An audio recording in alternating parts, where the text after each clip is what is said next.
and getting this game going. Hey, let's get after it. Game number 11 on the day. Our penultimate game for the Zero Build tournament. We're seeing where everybody's going. One last time before we jump into our last match after this. And hey, it's pretty much been the same all day. There's been one team, Arkham, Falconer, they've kind of jumped around a little bit, and we have seen a couple of different plays. Nothing too crazy. The drop map's been pretty much the same. Everyone deciding where they want to go early on, and pretty much respecting that. Yeah, you know, you love to see it. We did see a little change here in the first game of the day with Arkham and Falconers changing their spot, but now we see everybody really staying consistent here. The game plans are done, right? There's no more changes that you can really make that are going to make a dramatic difference here. I think everybody's kind of solidified what they're going to do, and now it's just about execution. And execution is going to be the key part. I think a lot of these teams, they've had these game plans, but they haven't been able to fully execute them. But one team that has, it's Malibuca, Epic Whale here at the Loot Lake area, and they still seem to have an advantage. But no, it's actually Tripperin and Hellfire here contesting them. Yeah, they've been landing here, both teams in the top 2, so I don't expect a fight to happen. They've taken some different shots back and forth, but it hasn't necessarily been a fight. There's that natural barrier, especially in Zero Build, where no one really wants to cross the lake that goes between these two. So it almost creates that natural defense wall, or a wide opening where you can just absolutely beam a player if they're going to try and go for it. These players seem to be in a great spot once again, and Zone pulling to the south, so not an issue for either of these guys. Definitely not, but looking at Epic Whale, set up for success here. Already got some Portaforts, got some Rift to goes. This is a very, very good start here to the game, but it's all about making it towards the later parts of the game. And it sounds like a vehicle is actually pulling up, and that is potentially Malibuca coming to pick up his teammate. Yeah, giving him a ride. Hey, it's free if your man picks you up. You know, we see Malibuca grabbing that vehicle, and that's been the key to success for a lot of these teams, mashing and mixing the different vehicles, weapons, and the mobility, the inventory slots. We see Tripperin deciding to go with the cow catchers and only rocking the AR and the sniper. So, interesting choice. We'll see if that changes over time. These guys have been so consistent, but also popping off. That is why we see them at the top of the leaderboard. They have 59 total eliminations, and I honestly do not see anyone catching them. I don't either. I think they've comfortably got second place, but now it's all about the top spot, right? There are 10 points behind here, placement number 1. So it really comes down to, will they be able to hold it? And holding it down is going to be super important with the tent, though. Getting set up for success. I like to see it here from a top team, but another thing I like to see is consistency, and Dakin has been consistently landing over here at the reels. And this fight's it's happening once again, a little slower than last time. Not going to be that early 50-50 off spawn. Dokin trying to get out of there, going to get tagged up in quite a bit and get right back to the wall, deciding I'm not going to make this move just yet. But I think Rapid will be making the move. They see Reels all by himself. He's going to use his own shockwave, fly on over, try and get back to his teammate. And they're going to continue to rotate away, but I don't think that either team besides, Rapid and Peak are a very aggressive duo. I was told they're some of the best fraggers in Middle East. That's obviously why they're going for this fight, but Malfin has quickly turned this around and now taken the high ground. This could have been a slight misplay. This could have been, but from the high ground here, he's going to have some advantages on these teams down below that they just do not have. Fortunately, he's got tons of heals. He's going to be very healthy to take any kind of fights that could potentially come his way, but you hear it. The crowd is chanting, the excitement raining through the arena, and it only gets hyper as the game goes on. Hey, Peak and Rapid, hometown favorite here. We're tuning in, seeing how Acorn and Edgy are moving on past. They had a great match after not the best start here on day 2, but now are starting to come soaring back with 9 eliminations after the previous game. We saw success from them in day number 1, now continuing that here in the second half of day number 2. Bad Sniper Mustache, they're looking to find their own feet here as we continue to move through this penultimate game. Edgy Acorn, hey, you can't ask for more than that mud flap and just rotating out without taking too much damage. And that's a good way to do it, right? You see the repair torch in hand in case it takes damage, Oh, and no. there's the damage we were talking about. And they actually opt to take a rift. So that's going to be one less rift they have going into the end game. But also now Edgy Acorn going to be able to position themselves right back into Tilted. Kind of curious as to why they moved out of Tilted, but nevertheless, they're back home. And we see our current leaders, Tripper and Hellfire, positioning themselves up on one of these mountains outside of Tilted Towers. This is such a strong position to hold, especially with that Portafort. It allows you to see basically the entire lobby. They're already taking shots at Malibuca and Epic Whale in the distance. Little do they know that's actually the second place team, and if they're able to take them down, they could build their lead even more. Not gonna happen. Just taking some shots, letting them hang out for now. Trying to hold their position and zone teams off. One of the big things in Zero builds is owning space here, and we do see them quickly take some shots there. The combination of heavy snipes onto Epic and Malibuca, and that's going to be a damper on their party as they no longer have that vehicle to rotate. And yeah, you see Malibuca actually using the heavy sniper to drop out Hellfire down below, but Tripperin just trying to kind of put down any kind of cover fire that he can, connect shots where he can, but nothing truly connecting after that big explosion. But this crowd excited to see Tripperin fighting on the forefront here as he's at the top of the leaderboard. Able to get a couple more shockwave grenades. We saw what he was able to do last match with the combo of shockwaves and boogie bombs, making people dance. You know, he's a party man himself, loved to dance, and we see him sharing his love with everybody else. Now Tripper and Hellfire just hanging out in a position. Malibuca and Epic Whale seem content to hang out here as well. Everyone jockeying for that space, trying to find their own way through these zones. It's been a little bit slower of a match. Everyone seems to be playing this with patience as we don't have many games left. With 2 games remaining, these are the last 2 opportunities for these players to do something, and these players understand that. They know how important it is to be consistent here, and that's why you see a lot less aggression in the early game. But speaking of aggression, it's Bad, Sniper, and Mustache there on the high ground, as well as it looks like Creo and Ronaldo now getting involved. This is huge for them.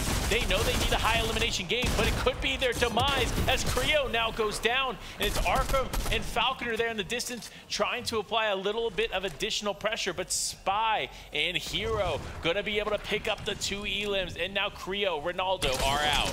Able to hit the boogie bomb here by Spy, get some damage on. That was such a crazy fight. We saw so many duos there. They quickly jump onto Arkham. He's gonna go down weak, try and heal up with Falconer. The shots continue to come through here for Spy. Hero is 1 HP, he needs to get healed. Some quick work there by Spy to get Hero back and healthy, and this engagement has stalled for the time being. We see Carry in the distance, hoping to get his duo's card, and Hero is going to get tagged up there by Carry. There's teams in the distance taking shots, so this is not the best position to be in, especially this deep in zone. Ooh, and Spy taking a lot of damage. Falconer applying the pressure. Will he be able to get the elimination? This could be huge for him if he's able to execute on that, but no. Storm still going to be a factor. Now the new zone presenting itself, and it just pulls even further. And we do see they're continuing to battle it out over there, even though Falconer and Arkham were fighting one team. Now they're fighting Carry, who's looking to get his duo's card, hit the reboot, and get on out of here. Falconer and Arkham know this is a solo, so they can hang out here and be patient. But it could be Carry that actually has the benefit of out-healing Storm longer than these two. Does appear to be going back towards what could be a reboot or what could be a vehicle. And now all these teams moving south as Zone is pulling south. This is not exactly the area of Zone that I would want to be making a play, and it looks like Hellfire and Tripper are able to pick up an elimination. So quickly grabbing 2 more, adding to their league-leading 59 elims. It's called 61 right now. That's a solid a set of points there. And that speaks to why they're in first place. But a team just outside of the top 5, it's Acorn and Edgy here, just trying to rotate, staying as healthy as possible there in the vehicle. Again, we've seen the evolution of these players, understanding the value in the vehicles, and it just continues to grow as now Duke clicks, looking to pressure some of these other cars just behind, trying to connect some shots, trying to make something happen, and unfortunately, nothing is going to really convert. So clicks, Duke, they're just gonna get away, just focus on positioning here, because remember, we've seen a zone pull over here, and it can be a little chaotic with the different elevation points. It can be. We see Bloomy and Arab rotating the vehicle. They're old enough to drive, but can't say the same for everybody else as they move through. 2 elims already in the lobby, and they're looking to get themselves in a good position, trying to find the space. Bizzle's hanging out all alone in a bush. That doesn't look to be a prime position, and I would hope he's able to get dubs back with him, but we do see Vico goes down in the feed there, and Arab, Bloomy likely going to be able to grab some buildings if they want to. Otherwise, they're going to have to hang out in the car and keep driving around. We see Scoped and Blake being forced to use that port-a-fort, throw themselves up, provide some protection. Another fight going on out here as Draftel gets taken out by Thomas and Tayson. Yeah, and you see Storm Surge becoming a factor, but for Hellfire and Tripperin, this is them just moments ago getting that much-needed tags for Surge and keeping them alive in this game. But for some other players, it does look like they don't have to worry about it because Surge is no longer active. We've hit that 70 mark threshold, which is going to go ahead and turn that off. And I mentioned teams are going to have to make big plays, get a lot of elims to shoot themselves up the leaderboard. This is a duo we should watch out for making those plays. Tayson and Thomas HD are so good, but oh, Malabuka actually gets beamed right there, and it looks like Epic is going to be forced to drop down and try and get the reboot, but Andalex and Scram say, no way, that's not going to happen, and the Rift comes out. Epic's going to get on out of there. Malabuka will go down. So the massive game, the comeback, doesn't look likely here in match number 11. This is not what you want to see, but Epic Whale does end up getting away, does not have his teammate's card, so it's just going to be all up to him here to hold on and solo clutch. But if there's any player that can do it, it's Epic Whale. This man has time and time again lost teammates and still been able to put some major points on the board, so I'm not counting him out yet. But another team that I'm counting in is Clix and Duke, as day 2 has been a very different showing for them.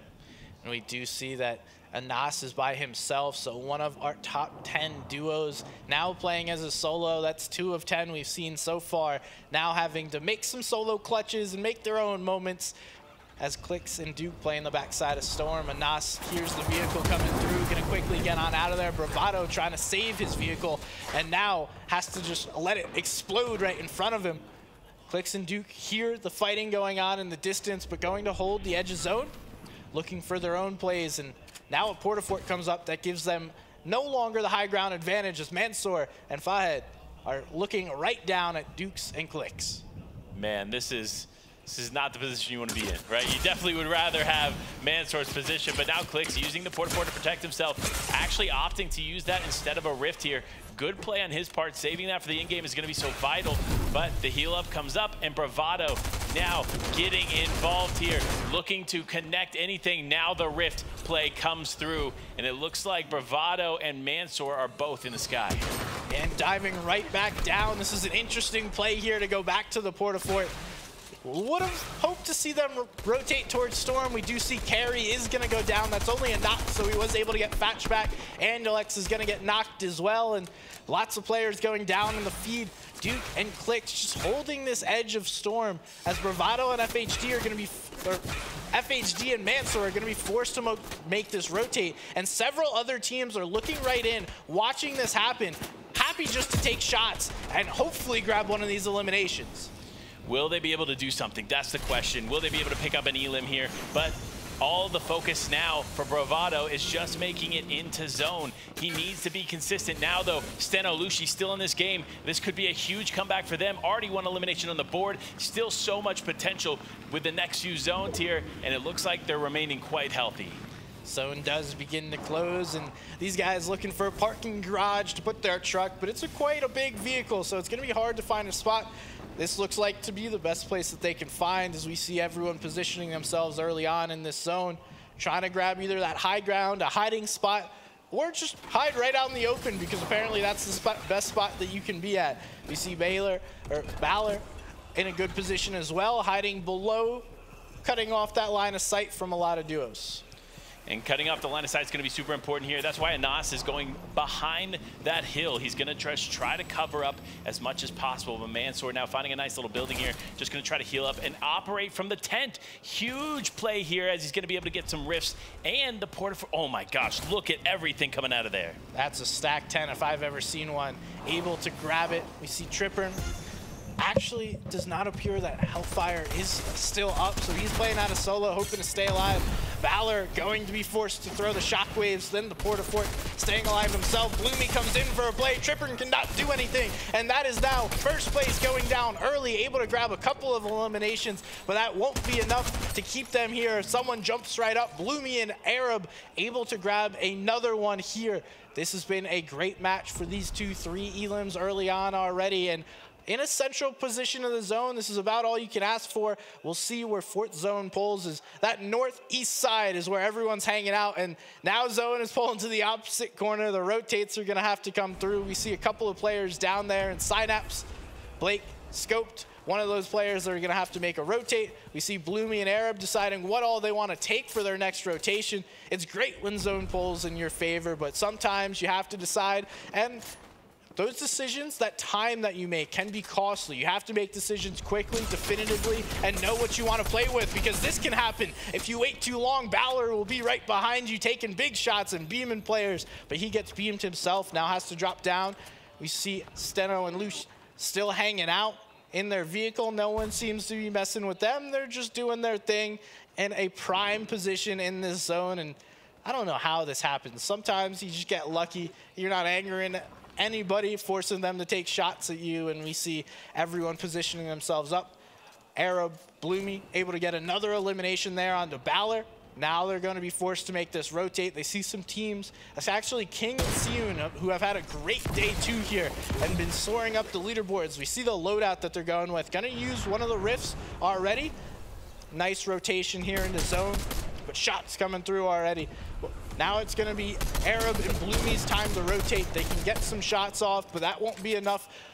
Just going to get some tags in. These players are not as weak as they would hope and get some elims. Now we see King does go down there to Thomas HD, so that could be another elim. They're able to clean this one up, and the rotate comes through from Arab and Bloomy. The rotate comes through. Nut, Oak is still in this game here. A huge loadout with a huge battle bus there, but no, it's actually Pilkey going to be able to drive away with that loadout. So it's going to be interesting. Nut now just trying to apply some pressure, is going to be able to get that, some shots really connecting there, and now potentially getting that battle bus out of here. Yeah, and we saw Pilkey lost his duo already. Vico going to go down there. Arab picking up his fourth elimination of the day. We see Jelty hanging out down below. He is weak. If Arab and Bloomy can find him, likely that'll be another one, as Jelty is not super healthy, but no movement. Literally nothing. No visuals. Don't allow Bloomy or Arab to know that you are there. Just hang out, be silent, and hope that you're able to survive, get a few more placement points. As we see, zone is about to close and reappear. We're going right towards the center of this, over this river and through the woods, as Arab and Bloomy are going to have to go. Now, Mitro still up, down on HP. We see the shots coming through. Arab and Bloomy looking up to the skies, trying to clean up anybody in that air, and Traffic is the one in their sights. He's one shot, and he's gonna go down. A big elim, but that's not from either Arab or Bloomy. That's Sion picking it up. See, that's a huge elim for Siyun. Remember, he's in 8th place going into this game, so they need every elim they can so they can continue to climb this leaderboard. This is no joke, folks. $250,000 on the line in that top spot. $1 million in total here in the Zero Builds as it continues to wrap up. Kovacs just trying to get some elims too. Nothing on the board quite yet here with Ref's Guard, but they're looking to change that as soon as possible. And the Boogie Bomb comes out. Kovacs starts dancing, and some plays are going to be happening. We see he throws down a shockwave, trying to get up to the teams and throw them out. That's Hen and Queasy getting involved. That's also Epic getting involved. This is multiple players fighting for this position. Epic is going to go down, so another one of our top 2 teams gets fully eliminated, and this is anyone's match to make a play. Wow, this is just changing rapidly as players are dropping. Kovacs looking to be the executor in this lobby, looking to connect shots on anybody that they can, and they continue to do so. Now the rift comes out, the ascension into the air is in play, as now they just hold off here and just try to stay alive. And we do see the rotates coming through. Everyone trying to find position, but it's Mitro finding some tags and some success there, as Milan is going to clean up Tayson. Tayson and Thomas were having a great day, but that seems to be stopped here, as Milan is going to take him out. Queasy going to get the elim there onto Lecce. Hen grabbing one onto Arab. This could be a good match for Hen and Queasy as well. They've picked up a number of elims.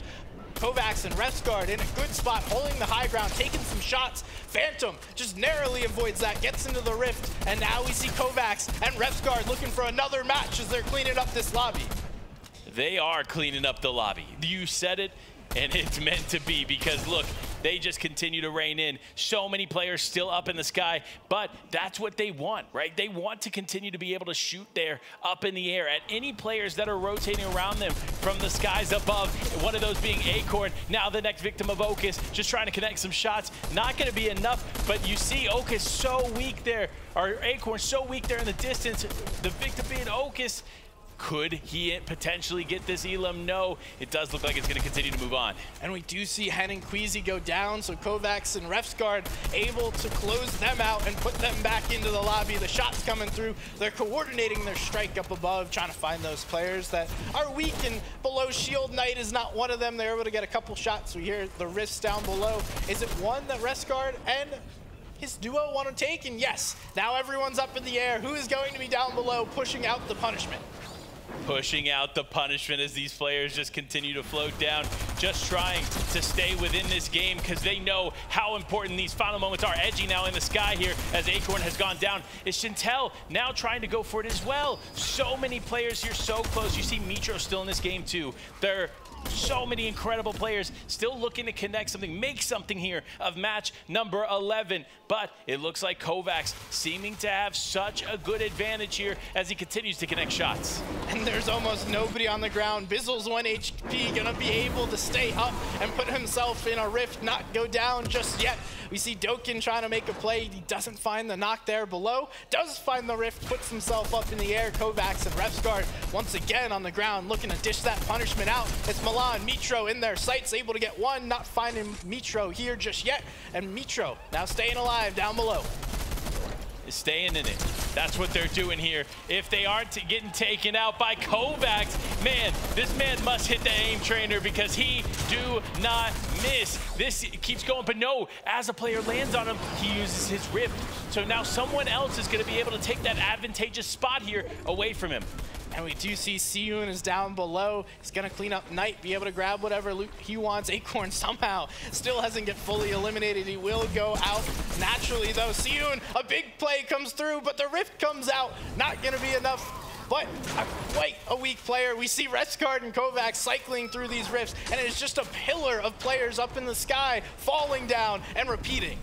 Falling down indeed, but Rogue Shark now, one of those players still alive. Okus needing to shockwave back in, just trying to send himself forward and get involved, but the rifts continue to come out. Now it's Naiad potentially going to try to reuse this rift, and he does. A huge play here from him as he begins to float down, but backwards so weak. Nuttify just trying to get the Elam. He does get the knock, but not without getting hit with the Boogie Bomb. This is the time for another player to just step up and end up taking him out, but no one's able to hit the ground soon enough. Refsguard so weak. It is all coming down to this. And they are able to take them out. Okus and Nut are going to be owning the low ground for now. They're looking to take out Siyun. They do just that. This is a big match for them, thrown in the storm, but not enough HP to survive it. His knocked will go down, and Nuttify and Okus get removed from the lobby. It continues to rain loot and players from the sky. It's also raining in the storm. Bizzle seems to be finding a way. We're in our top 3 here. Top 2, it is a final 2v1 with the player up in the above. That's Nate Tour on Hydra looking for this play. Gonna hit the Boogie Bomb and does find the final elimination on Hydra. Naiad able to grab that match and the victory royale. What a way to play that. You saw the Boogie Bomb come out. He knew, right? He knew there was